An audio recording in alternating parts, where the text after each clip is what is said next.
Neuropathy or nerve damage is one of the most common complications from diabetes. In fact, 1 out of every 2 people with diabetes will suffer from some form of neuropathy.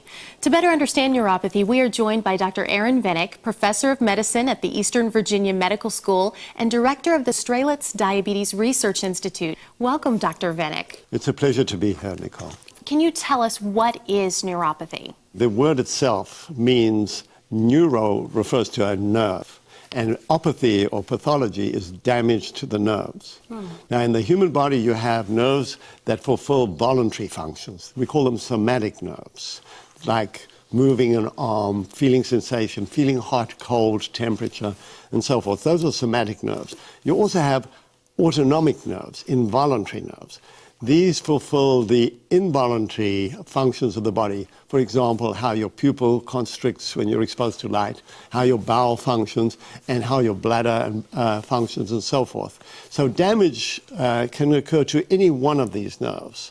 The somatic nerves, so that you lose power, strength, and the ability to perceive hot or cold or pain, or autonomic functions in which many of the autonomic systems in the body, like the heart, the lung, the bowel, stop functioning normally. That's neuropathy. So what are some of the symptoms that a person with diabetes might experience if they have the beginning stages of neuropathy? If you have somatic neuropathies, it's often pain, numbness, tingling, lightning pains, shock-like pains.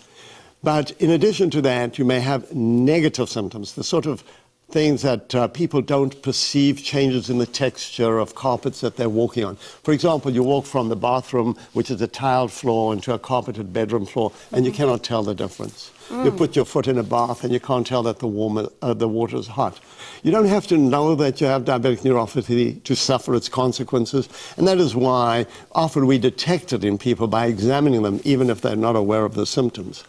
The autonomic symptoms could be more devastating.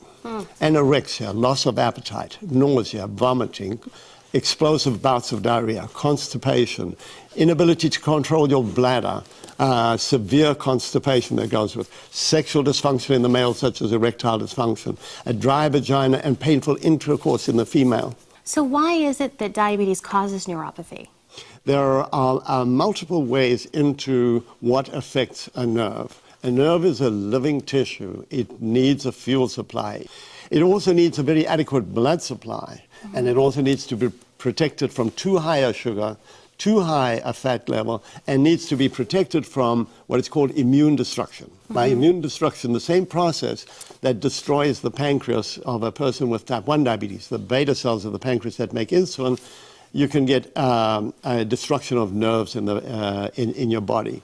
And then lastly, we have in our body what it's called trophic factors or growth factors. Nerves need to grow. And they're also, once they've grown and they're mature, they need growth factors to keep them mature. So it's one of 4 different pathways. So if you get too high a sugar, that will damage your nerves. If you get too low a blood flow to the nerves, it's called the microvascular hypothesis. If you have antibodies to nerves, you'll destroy them, or if you're deficient in growth factors. I know that's not such a simple answer, but it's not a simple answer. How important is early diagnosis and treatment of neuropathy? I think early diagnosis and treatment of neuropathy is absolutely critical. One of the reasons is there's a long phase of evolution of neuropathy. You don't sort of wake up one day and you've got neuropathy. But you go through an incubation period, and during that incubation period, there's lots of inflammation going on in your nerve fibers. There's the high sugar levels with accumulation of sugar alcohols called sorbitol in the nerves. And then there's immune-mediated processes that I was talking about, which is antibody damage to nerves. During all that period, your nerves remain intact, but they don't function normally. If you can get them at that stage, before they've died off, you have every chance of restoring your function to normal, and restoring not only the function to normal, but restoring nerves. Neuropathy is probably the only truly reversible complication of diabetes. Really? If you recognize it early enough. So what do you do to reverse it? You do everything you can to address every single factor that's contributing to the nerve damage. For example, keeping your blood glucose normal is critically important.